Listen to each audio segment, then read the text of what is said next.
What is going on, YouTube? It is the Reidboyy on Twitch, #1 console demon in all of the land, back with another new updated settings video, #1 console player settings video, Rebirth Island edition, baby. Rebirth is back. Oh my god, the best map to ever touch Call of Duty Warzone is back, and it's even more stacky and ratty and campy than ever. But I got you guys with the best settings possible, so that way you can be as good as you could possibly be, baby. So let's get right on into the video. As you can see, it's only been out for a couple days. We're already iridescent. I don't really like rank play. I don't think this map's made for rank play. I think it's even more boring if you're in a really rat lobby, which happens a lot more in rank play. But besides the point, just in case you want to call me ass, I'm already iridescent. You know what I'm saying? All right, anyways, into the settings. Controller settings. For anybody who does not know, I play bumper jumper tactical. The main #1 goal that we're trying to do here: never take your thumb off the thumbstick. You always want to be able to aim at all times. You never want to take your thumb off to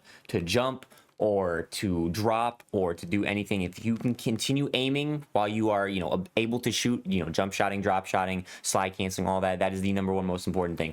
I do have a scuff controller, scuff code read, a scuff PS5 controller at that. Scuff code read, that's REID at scuff.co/Reidboyy. That link will be in the description if you want to use that. But if you don't want to get a scuff controller, bumper jumper tactical, that's the way to go. Or stick and move, bumper jumper tactical, flipped, any of those work. Anything where you do not have to take your thumb off the thumbstick to press A or X or whatever button it is for you to jump. I jump with the bumper and I drop by pressing the right thumbstick. I do have a paddle for drop. I don't have a paddle for jump, but I have a paddle for drop that I use. So, but that's not necessary. I can just push down on the right thumbstick if I wanted to. So anything that can let you continue aiming without taking your thumb off the thumbstick and doing any type of movement is what you want to go for. I do have the fancy triggers, the fancy digital tap triggers on my scuff controller, so I do not need to flip L1 and L2. I also came from Xbox 360. That was my first console, so aiming and shooting with the triggers is just way more natural to me. It doesn't feel right to aim and shoot with the bumpers. I play with controller vibration on. 99% of anybody anywhere is going to tell you to turn it off. I've never played a game of any kind without controller vibration on. It doesn't feel right to me. It feels weird. I turn it off, I can't shoot straight. I've actually had to throw away a controller. A controller was broken just because the vibration didn't work. One of my stock PS4 controllers in the past, when I was on PS4, the vibration stopped working. I had to go get a new controller. That was not, I could not use it. Nothing else is wrong with the controller, but I need the vibrations on. So I got that intensity on 100. Most people anywhere are going to say, if you want to be as good as you can be, turn off vibration. Dead zone inputs. Ideally, you want to have your dead zone as low as you can get it. You want your thumbsticks to be as responsive as possible at that point. Being able to test them is fire. Being able to test your thumbstick and see how it works is beautiful. Seeing like how far you can move your dead zone up before your controller starts to drift. One thing I say is, if your stick is drifting just a little tiny bit, think about the chances of that very minor amount of drift ever affecting you in a gunfight. Never. It's never gonna happen. You're never gonna win or lose a gunfight because your controller is or isn't drifting a little bit very, very, very, very slowly. That doesn't affect you at all. So I try and stick with the same dead zone settings with no matter what controller I use, of 3. And if it starts drifting just a little bit, that's no big deal. When it starts jerking on its own and moving like, completely random directions, I've had old PS4 controllers that would like look in the sky completely vertically randomly. That it's time to get a new controller. But yeah, so again, 3 on the minimums is what I play, and then 99s on the maximums are what I play. Some people move the left stick max down to 50, 60, 80, somewhere like that, so that way you can get to that maximum movement speed way faster on your left thumbstick. I found that I aim a lot with my left thumb, especially with a sniper, and I found that when I reduce the max on my left stick, my sniper shots are just all over the place. So I keep that on 99, but if you don't notice any type of difference, you can turn that down and see if that makes you feel like your movement is more improved. On the button dead zones, I have the smart triggers on mine, the digital tap triggers, so I don't need to worry about that, but I would turn that down to 0 if you do not have any fancy triggers like me. Onto the aiming, I play on a different horizontal and vertical sense. Most people, I don't really think do this. This started when we went from jetpack Call of Duties. I just played on 7 sensitivity in those. People flying up, down, left, right, all over the place. to World War II, 10 years ago or whatever, when I never had to look up more than to a second story window. I never had to look up or down more than one floor. So I was like, okay, I don't need to have a very fast vertical sensitivity. Let me try turning this down. And I felt like it made me, be able to beam people off of head glitches way easier, control the vertical recoil way, way, way more efficiently. And then it also helped me with snipers. I was able to fine tune the vertical adjustment on a sniper way, way easier. Less hit markers, more headshots. Now with Warzone, there's a lot more really tall buildings, a lot more people flying in the sky. You do have to look up, down, left, right, way more faster. Not as much as the jetpacks, but way faster than you did in, previous COD multiplayers. I do not recommend this. I will say I do not recommend, at least as low as 5. If you want to play, 10 and 8 or something like that, that might be fine. I don't necessarily recommend a lower vertical sense than your horizontal sense. It's a little bit different with the verticality in Warzone now. One thing I always say, the sweet spot for your sensitivity, if you're looking for a new sensitivity that you want to play on, 5 at the absolute lowest is where you want to be. Ideally, you want to be at, you don't want to go any lower than 5. It's too slow at that point. You might feel more precise and fine-tuned, but it's like diminishing returns, if you will. Where it's hurting you a little bit more than it's helping you if you're playing on a lower sense than 5. And then I would probably say 10. If you want to be as good as you can be, 10 is probably the absolute max sensitivity you should go. After that, if you go higher than 10, yeah, you can turn faster, but your aim is going to suffer, and that's the point where it's not worth it. You'll see a lot of 2020 max sense demons, 120 FOV movement gods. They can't shoot farther than SMG range. They suck at long range, though. Yeah, so playing on too high of a sensitivity is detrimental for anything, outside of being as good as you can be. If you want to be flashy and hit 360s or hit some crazy movement, look left, look right really quickly, then higher sensitivity. But if you want to be able to shoot straight, which is the most important thing in the game, anywhere from 5 to 10, I'm right in the middle at 7. I do not have anything customized in the advanced sensitivity settings. We'll get more to some other stuff here. Sensitivity multipliers. Third person sensitivity, when you're parachuting in, when you want to look around, I have this set to 2, as high as I can go, so I can turn in the parachute as fast as possible and like scout the area. Ground vehicles, kind of the same concept. I don't want it to be too fast. This one can go way higher than 2. So I've got this set to 1.5, so that way if I'm driving a car or something, I could turn and look pretty quickly. Tack stance sensitivity multiplier, that's on 0.9. 0.9. I felt like when I switched to tack stance, it was still a little too windy. I play on the 0.8 on the ADS sensitivity and a 1 on the default sensitivity. So that way when I'm hip firing, it's at 1. When I'm ADS, it's at 0.8. Tack stance, kind of in the middle of both of those, right in the middle of 0.9. Aim response curve type, I play on linear.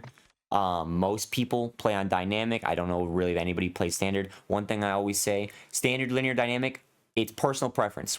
Try these all out, go in a custom game, shoot some bots for a little while with each of them, figure out which one you like more. There's not one of these that is better than the other. A lot of people are recently switching to linear and saying, it's the wave, I like it more. And some people are like, no, you're fried, linear is not better. It's in your brain, bro. It's in your brain about how it works. Whatever feels more natural and feels better to you, that's the right one. That's the one you should be going with. I like the way linear feels. More people are recently realizing that they like the way linear feels. A lot of people like the way dynamic feels. There's some kind of chart, if you want to Google it, that shows like the fancy nerd statistics behind it to visualize it if you need that. But again, yeah, pick whichever one you like, stick with it. Response curve, I don't think this matters for linear, like I play on. I don't think it matters. 0.51, I don't think it makes any difference because the curve is just a straight line on linear. I think that more affects dynamic and standard as well. So I'm not too sure on that. I just keep it on 0. I don't really mess with that one too much. One thing I always say, pick some settings, whatever you end up wanting to go with, get the foundation, your settings right, stick with it. Do not change your settings. Don't lose a gunfight and be like, okay, let me try this setting now. The more you practice with those settings, the better you're gonna get. That's what you want to do. You want to build that foundation and then improve upon that. Build upon that foundation and make yourself better and get that muscle memory going with those specific settings. That's why you'll see if you watch all my other settings videos, almost all my settings are the exact same. I have not changed my settings in years, except for random new settings that get added or changed because the game is different. I get that muscle memory down and I stick with it. Custom sensitivity presume, again, 0.8s on anything that's considered like a low zoom, low to 5 times, and then the sniper scopes are 0.9, 6 times and above. Yeah, aim assist is actually off. I don't know why I don't know how it got turned on, but we recently started turning aim assist back off. You know, aim bot assist rather is cheating. We don't need cheats here at Reidboyy LLC. Cheating is for losers. So any of your favorite streamers that are too scared to turn off aim assist and be good with it, you know, Joe Woe's good with no aim assist. He's proved it. Butex, he's good with no aim assist. He's proved that. You know, anybody who's too scared to turn off aim assist knows that they need to rely on their controller doing all the aiming for them to be good. So keep that in mind. If you ask your favorite streamer to turn off aim assist and they say no, it's because they need the controller to do the work for them. They know that they're nothing without their aim assist, and that doesn't apply here to Reidboyy LLC. Default aim assist is generally what you use if you do need the aimbot, by the way. Anyways, onto the gameplay. Auto tac sprint, automatic tactical sprint, ATS, whatever you want to call it. That is necessary nowadays in this Warzone. Slide canceling is back. ATS is definitely what you want to be using if you're not already. That is how, you know, some streamers run so fast. That's how you have next level movement. ATS, you want that. Slide maintain sprint, we have switched this setting to off. Makes everything feels way better. Gets not zero, but way less dead slides.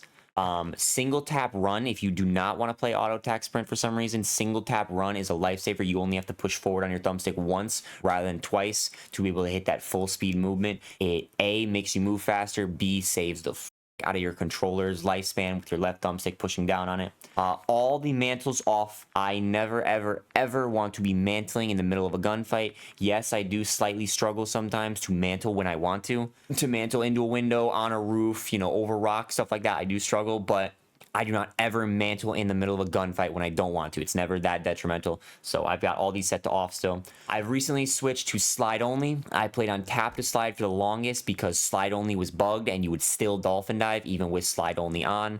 Hybrid is still bugged. You still randomly dolph. Like I focus on making sure I do not tap while holding sprint to dive, and I'll still dolphin dive. Hybrid is still tweaking. At this point, I've given up the dive completely. There's random points where it'd be nice to dolphin dive and pull your parachute, but I've given that up for the more responsive slide. My movement feels significantly better with the more responsive slide, and I never ever dolphin dive on accident now. Beautiful. Dolphin diving into a gunfight is extremely annoying because you never mean to do it on purpose, and I don't do it anymore. So slide only is the wave now for me. Parachute automatic behavior, you want that off. That'll help you just get to the ground faster. You'll get to the ground faster before anybody else, so you want to make sure that you have auto deploy off. You will break your ankle sometimes. It will happen. It happens to me. It still happens to me. Happened to me in a 50K tournament the other day. I was, you know, lagging or something. We don't got to talk about it. But you definitely want this off. It allows you to get to the ground fast and other people get that gun, turn around, shoot the people as they still have that auto deploy on. That's how when we are looking through lobbies trying to find bots, that's like one of the key identifiers that we go for. If we see people automatically pull their parachute when they're almost at the ground, we know that that's a bot. We know that that's a bot lobby. That's good stuff. That's the stuff we're looking for when we're going for high kill games. Anything else here that's important? Any important settings? Weapon mount activation. So mounting is important. For anybody who doesn't know, mounting reduces your gun's recoil. It makes you be able to beam farther. So you want it on, so you don't want it off. Double tap ADSing. There are some situations where you will spam the ADS. Well, at least I will spam the ADS button on somebody who's like not hip fire range, but a little too close range to be fully ADSing with my lower sensitivity, and I can't keep up. So I'll like spam it a little bit. We don't ever want to mount on accident while doing that. And then you don't ever want to mount just because you ADS. That's not good. So the only default option left is ADS plus melee. I'm never ever going to do that on accident. I have a button on one of my paddles that I use as a melee button that I can ADS without having to take my thumb off the thumbstick.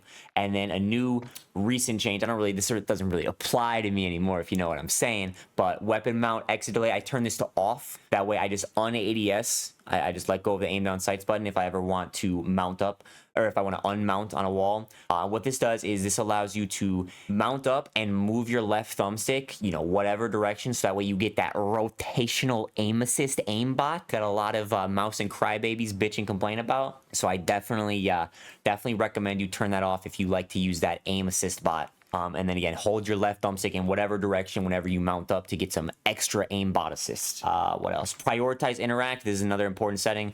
This is contextual tap from Warzone 1. This will allow you to pick things up off the ground way faster. Rather than having to hold square to pick something up, you just spam it and you just pick up an entire pile of loot instantly. You know, say you die and land back on your stuff, you can swoop everything up back instantly in 1 second. Prioritize interact. You will drop your gun randomly on accident. You will pick up things when you're trying to reload. It'll happen. You just gotta get used to it. Gotta get used to holding to reload. Armor plate behavior, apply all. Rather than unzipping your chest, reloading your shirt, zipping it back up, and doing that 3 different times, if you just use apply all, you'll zip it once, 3 plates in, zip it back up. It's significantly faster, so I definitely recommend you play with apply all as your armor plate setting. One thing too is, I think this still happens, I don't know, I've kind of gotten used to not doing it. If you go to armor plate, if you want to cancel your armor plate, if you cancel it by pressing the armor button, you know, the swap weapon button, you will generally like switch guns. You'll switch guns randomly to whatever, you know, it kind of confuses you. You don't know what gun is going to come out of your hands if you do that.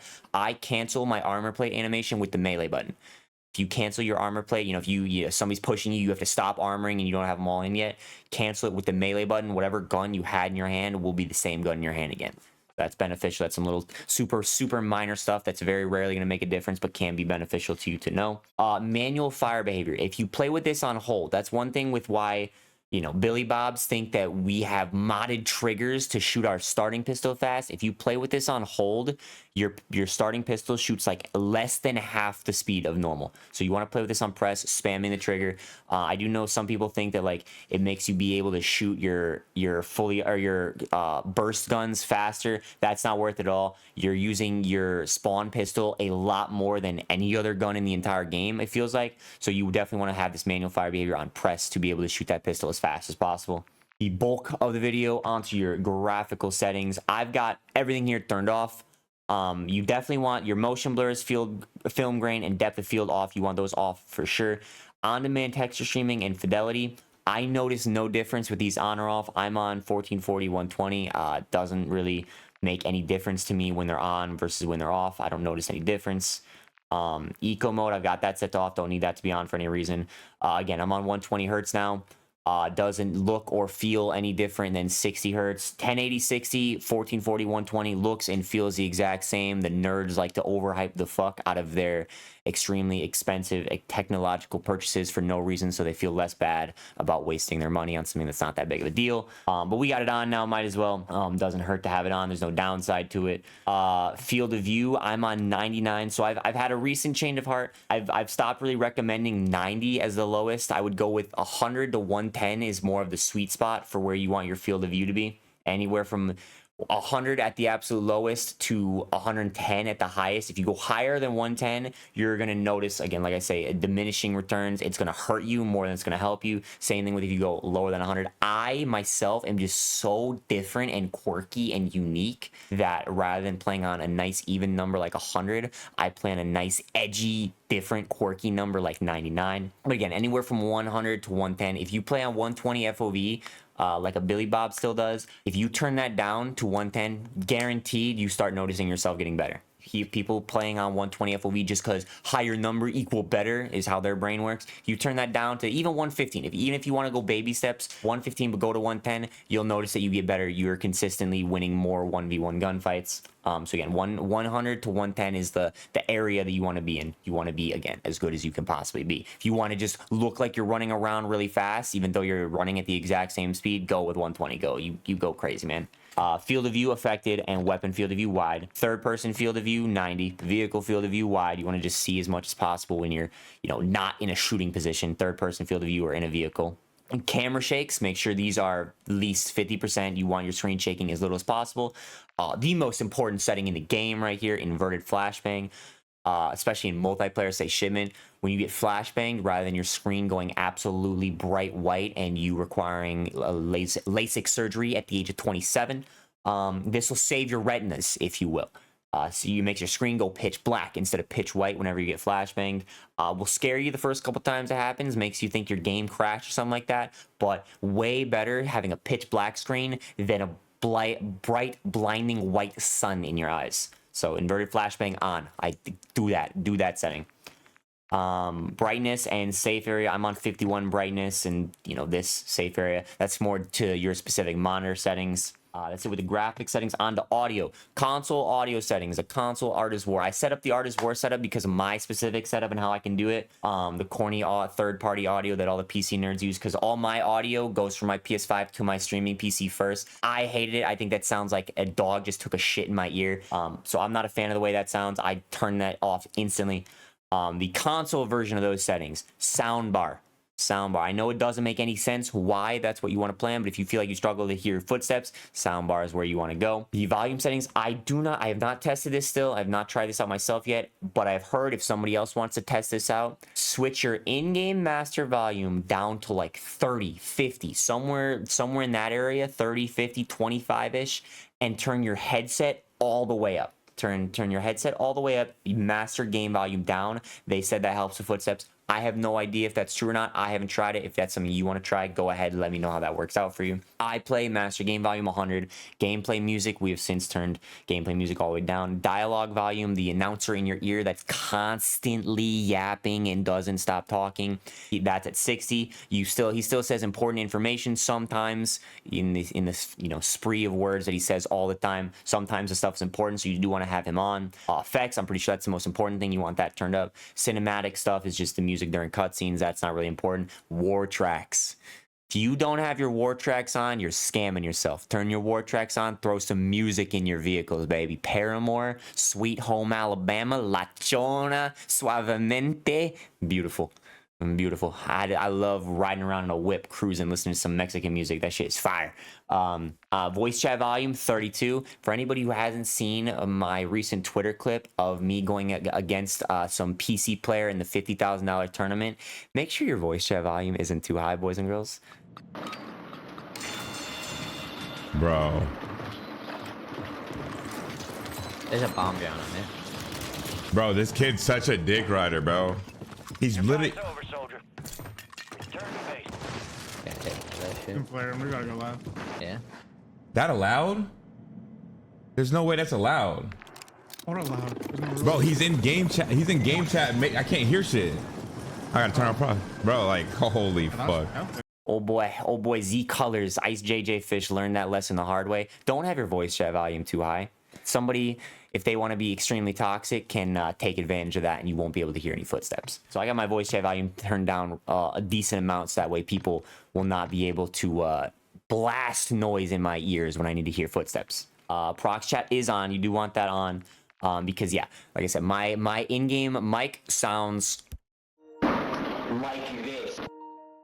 Yeah, that's fun. I've purposely got my mic set to have the worst possible settings that you could possibly have, so it sounds horrendous. And I love talking trash to people in game chat using that mic, knowing their comeback is going to be, your mic sucks. I think it's hilarious. We got the subtitles turned off, mono audio turned off, war tracks turned on, and the hit marker sound effects are in classic. And then other than that, interface settings, again, subtitles turned off, anything. Color customization, this might be why my game looks a little bit different than yours on, console if you play on a PS5 too. I've got, all those are default. Color filter, I've got filter 2 on, color filter target both, so it's both the menu, interface, and in-game world. So it's set to both, and the intensity is at 80 for the world, 100 for the menu. And then also, so that'll give my game a little slightly different color than default. And then also what you guys are seeing, this is not what my monitor looks like. What you guys are seeing for the stream is slightly increased saturation to be, the color's more saturated, and then slightly super small amount of sharpness increased to make things look a little sharper, if you will. So that'll improve the overall quality of stream compared to like your monitor, your gameplay, your default settings, if you will. Minimap shape, make sure you can see this right here. As you can see, the square, you can literally see more of your minimap. There's more information to be gained from that, so make sure your minimap shape is set to square. Horizontal compass. So for anybody who doesn't know, if there's a counter UAV up, can't see your minimap, can't see any red dots on your counter UAV, there will still be red dots on your compass. If you like spin around in a circle, you hear shots, and you look in the direction of shots, that compass will still show you red dots and where the bad guys are. So that's some slightly beneficial information, a little BR knowledge for anybody who doesn't know that. Crosshairs, you definitely want your crosshairs on, especially that center dot. Anybody who struggles with centering, you feel like you need to be a little bit better with, you know, knowing where the exact center of your screen is. Have that center dot on and focus on where it is. Focus on where you put it rather than centering on the ground or random walls. Focus on keeping that dot right at the point where you're going to be able to see somebody. That way you can, you know, have that picture perfect centering, that first shot. That he's perfectly centered as soon as he turned around the corner. That's that years of practice and dedication to having good centering. Also, yeah, the dot is or the crosshairs are static. They can bob and weave. Some people didn't like that, so I turned mine on to static, so that way it just stays in one spot. Hit markers, you want your hit markers on. Damage-based hit markers, you want that red hit marker on to know when you fully killed somebody. If you get a red hit marker, if you're shooting at somebody and you get a red hit marker and then another white hit marker after that, somebody was reviving him or something like that. Like there's another guy there that's not dead yet. So a little bit of minor information that might help you once a month ever, but could help you out. Doesn't hurt to have it on. They recently broke the server latency setting to where it wasn't working. Connection meter worked. Now they fix it. So I've got the connection meter set to off. Server latency, packet loss are back to working. If you have changed those and you don't like the connection meter, server latency and packet loss, that's how you can see your ping even on console. Other than that, that's everything. That's it. We're done. We did it. You guys sat through an entire 30-minute long video for the best console player settings video. So let me know if there's any in the comments. Let me know if there's anything different that you run that you want me to try out or you recommend for other people to try out. Don't forget to subscribe if you want some of the super duper best sick nasty meta class setups and to see some super duper sick nasty insane high kill gameplays. Don't forget to like the video. It helps out a ton. Don't forget to follow Reidboyy on other platforms, TikTok, YouTube, Twitter, Twitch, all that good stuff.